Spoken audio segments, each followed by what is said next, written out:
तो यार कुछ फिल्में होती है जो कि एक हैप्पी एंडिंग के साथ एंड होती है, फिर कुछ फिल्में होती है जो कि सीक्वल के चक्कर में ऑडियंस को क्वेश्चंस के वर्लपूल यानी भंवर में छोड़ के चली जाती है। उसके बाद आती है कांतारा जैसी फिल्म जो कि हमें इतनी सारी चीजों को एक साथ में दिखाती है कि आधी ऑडियंस फिल्म खत्म होने के बाद भी पोस्ट क्रेडिट सीन का वेट कर रही होती है। तो इसलिए आज की इस वीडियो में हम ending explanation and future of Kantara से रिलेटेड कुछ ऐसी चीजों पर बात करेंगे जो शायद आपने भी नहीं सोचा होगा या नोटिस नहीं किया होगा। जैसे कि वो कुआं जहां बेरमे यानी कि ऋषभ शेट्टी अंत में कूद जाते हैं, उसका क्या रहस्य है, क्योंकि 2022 में आई कांतारा द लेजेंड में भी सारे लोग वहीं से गायब हो रहे होते हैं, जैसे कि शिवा और उसके पिताजी, लेकिन वहां पे वो कुआं साफ साफ दिखता नहीं है। दूसरा, सबको दैव का मधुबन ही क्यों चाहिए होता है? कांतारा में क्या सच में ब्रह्म राक्षस होते हैं, और अगर हाँ तो उसे फिल्म में क्यों नहीं दिखाया गया? और सबसे बड़ी मिस्ट्री जो वराह को लेके थी उसके बारे में कुछ क्यों नहीं दिखाया गया? ऋषभ शेट्टी का कैरेक्टर क्या सच में एक दैव होता है या फिर उसके अंदर दैव प्रवेश कर जाते हैं? कडप्पा ट्राइब आखिर कौन होते हैं जो इवन भगवान तक को वश में करने की ताकत रखते हैं, एक्सेट्रा एक्सेट्रा। लेकिन पहले ही बता दूं कि स्पॉइलर का सीक्रेट मसाला बिना डाले एंडिंग वाले वीडियोस में मजा नहीं आता,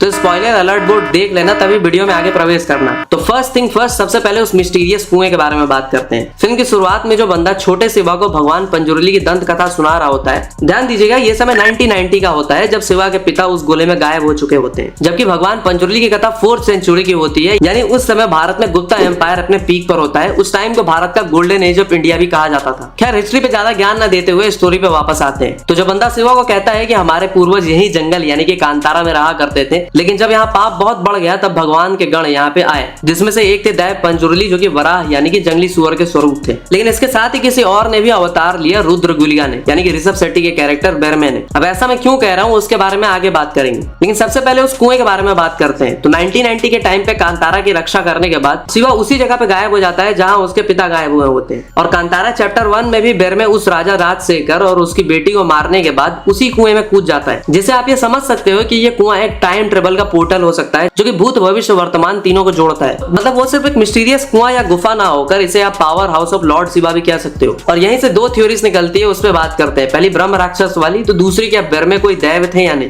तो ब्रह्म राक्षस वाली थ्योरी पे पहले बात करते हैं। अब जैसा कि हमें पता है कि जब कदम्ब वंश और बांगरा का क्रूर और लालची राजा, मेरा मतलब राजा विजेंद्र कांतारा के लोगों पे अत्याचार कर रहा होता है, तभी राजा समुद्र में एक दिन स्नान करते टाइम बुढ़ऊ मैकारा को देखता है जो कि मछली पकड़ रहा होता है। मैकारा को मारने ही वाला होता है, लेकिन उसके पास से उसे कुछ मसाले मिलते हैं। और भाई 4th सेंचुरी सी में सच में भारत में सबसे ज्यादा मसालों का बिजनेस हुआ करता था। मतलब मानना पड़ेगा ऋषभ शेट्टी को, उन्होंने तगड़ी रिसर्च करी है फिल्म के लिए। मैकारा राजा को कांतारा में जाने के लिए उकसाता है और राजा को कांतारा में ले जाना एक ट्रैप होता है, बिल्कुल उस क्रूर राजा विजेंद्र को फंसाने का। राजा के पास सब कुछ होता है लेकिन उस तरह के कीमती मसाले नहीं होते, जिसकी खोज राजा विजेंद्र को कांतारा के घने जंगलों में ले जाती है, जहाँ उसका सामना सीधा भगवान पंजुर्ली से होता है। आग की लपटों में उसे वराह अवतार में पंजुर्ली दिखाई देते हैं। वहीं दूसरी तरफ भैंसों का एक झुंड उसकी पूरी की पूरी सेना को मार गिराती है, लेकिन उसका बेटा राजशेखर किसी तरह से बच निकलता है। वही आगे चलकर राजा बनता है और सबको ब्रह्म राक्षस के बारे में बताता है कि कांतारा के जंगलों में ब्रह्म राक्षस रहता है। अब इसी के बारे में आपको एक इंटरेस्टिंग थ्योरी बताता हूँ। यह ब्रह्म राक्षस कांतारा के निवासी या पंजुर्ली भगवान को नहीं, बल्कि महादेव के उसी गण यानी कि वही विशालकाय नंदी को बताया जा रहा है, जिससे गुफा में बेरमे लड़ता है। और ऑलमोस्ट वो नंदी बेरमे जैसे शक्तिशाली इंसान को भी मारने वाला होता है, जब तक ना कि वो त्रिशूल उठा लेता है। तो यहाँ पे राजा विजेंद्र का बेटा राजशेखर जिस ब्रह्म राक्षस के बारे में बात कर रहा होता है, वो कहीं ना कहीं महादेव के नंदी ही होते हैं। ऊपर से राजा विजेंद्र की पूरी सेना का विनाश भैंसों के झुंड नहीं किया होता है। और यहीं से बेरमे यानी कि ऋषभ शेट्टी का कैरेक्टर खुद एक दैव है या नहीं वो भी प्रूव हो जाता है। बेरमे रुद्र है, किसी इंसान का बच्चा नहीं है। उसका प्रमाण हमें कांतारा चैप्टर 1 की शुरुआत में ही देखने को मिल जाता है, जब वो एस्ट्रॉइड जैसा कुछ धरती पे आके गिरता है और उसकी रक्षा खुद एक बाघ कर रहा होता है। और बेरमे एक सामान्य इंसान से काफी ज्यादा पावरफुल, निडर और साहसी होता है, जो कि हमें फिल्म के काफी सारे सीन्स में जानबूझकर दिखाया जाता है। और अंत में बुढ़ऊ मैकारा अपने मिस्टीरियस डंडे से जब राजा राजशेखर और उसकी तांत्रिक लड़की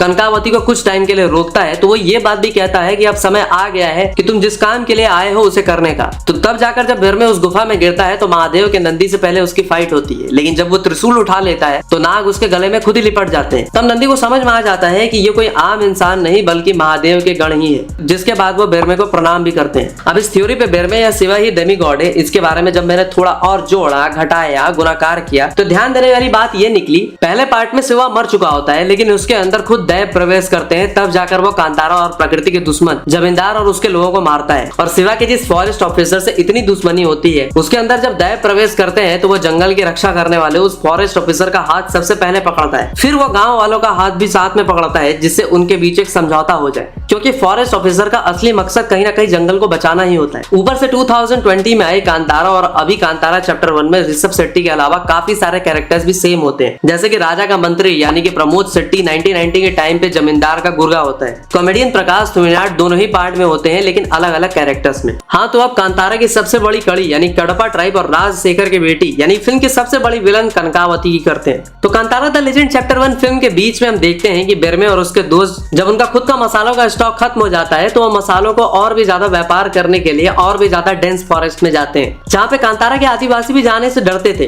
क्योंकि ये जगह होती है कडपा ट्राइब वालों की। मंत्रों से इस जगह को कडपा ट्राइब वालों ने बिल्कुल ही अदृश्य कर रखा होता है, लेकिन किसी तरह बिरमे और उसके दोस्त कडपा ट्राइब के इस एरिया में घुस जाते हैं। बट यहाँ पे नोटिस करने वाली बात यह है कि बिरमे वहां जाता नहीं बल्कि उसे वो बाघ वहां पे ले जाता है क्योंकि नियति यही चाहती है। तभी वह पता चलता है कि जहाँ कांतारा के लोग जो दैव के मधुवन में रहते हैं और उनकी पूजा करते हैं, वहीं कडपा ट्राइब वाले उन्हीं देवों को वश में करना चाहते हैं जिससे वो जो चाहे वो कर सके।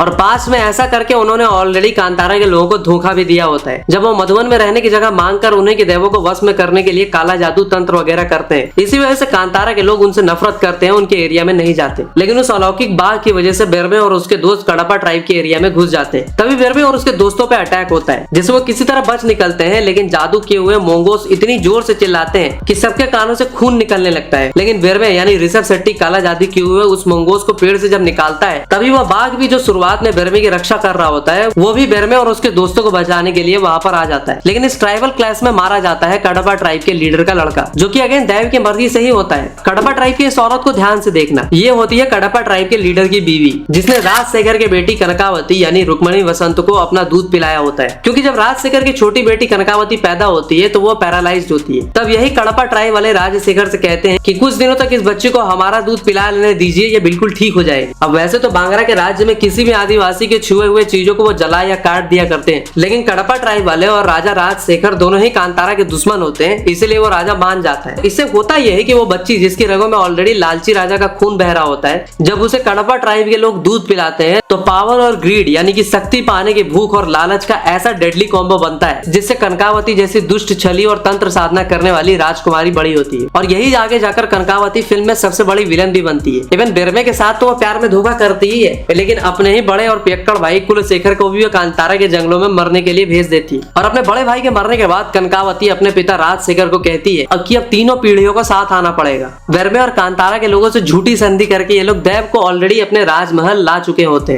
ऐसे में कनकावती जब तंत्र साधना करती है तो अपने दादाजी यानी कि राजा विजेंद्र की आत्मा अपने पिता और राजा विजेंद्र के बेटे राजशेखर में प्रवेश करा देती है और कुछ इस तरह तीनों पीढ़ियां एक साथ में आ जाती है। दूसरी तरफ देव को वश में करने के लिए उसने बिरमे के मैनिक्योर पेडिक्योर करवा रखे होते हैं। धोखे से उसके नाखून और बाल भी रख लिए होते हैं जिसका इस्तेमाल वो अब करती है। मतलब पूरे तरह से पासा उसकी तरफ में होता है। एक तरफ बांग्रा की पूरी सेना, दूसरी कडपा ट्राइब वालों का काला जादू। मतलब 99.9% सक्सेस सिक्योर करने के बाद जो 0.1% चांसेस होते हैं वो भी नहीं छोड़ती, क्योंकि कनकावती को पता होता है कि अगर देव गुलिगा उसके पिता राजशेखर को मारने आएंगे तो सामने वो खुद खड़ी हो जाएगी, क्योंकि देव युद्ध क्षेत्र में एक स्त्री पर वार नहीं करेंगे। कनकावती को भी लगता है कि वो स्त्री है, कुछ भी कर सकती है, लेकिन उसके साथ गेम तब होता है जब गुलिगा अपनी बहन चामुंडी को बुलाते हैं और बिरमे के शरीर में जब चामुंडी आती है तो एक ही झटके में कनकावती को मार गिराती है और उसके पिता राजा राजशेखर को भी। और कुछ इसी तरह इनकी सारी की सारी प्लानिंग फेल हो जाती है। हाँ, तो अब कांतारा के फ्यूचर पे बात करते हैं, जहाँ ऐसा कहा जा रहा है कि फ्यूचर में कांतारा का अपना एक यूनिवर्स होगा। कांतारा चैप्टर 1 के एंड में हम देखते हैं कि राजा और उसकी तांत्रिक बेटी का संहार करने के बाद बिरमे भूत कोला करता है और उसके बाद में कुएं में कूद के गायब हो जाता है। अब जैसे कि कांतारा चैप्टर 1 एक फ्लैशबैक स्टोरी होती है जो कि छोटे शिवा को सुनाई जा रही होती है, तो शिवा अंत में पूछता है कि मेरे पिता की तरह क्या बिरमे भी यहीं से गायब हुए थे? तो बंदा कहता है कि हाँ, यहीं से गायब हुए थे। तो फिर शिवा पूछता है कि फिर वो कुआं गायब कहाँ हो गया और अब हमें वो कुआं क्यों नहीं दिखता? जिसके बाद वो बंदा कहता है कि इसके पीछे भी एक दंत कथा है। और वहीं कांतारा लेजेंड चैप्टर 1 की अनाउंसमेंट भी हो जाती है। अब वो पोर्टल या कुआं कैसे बंद हुआ,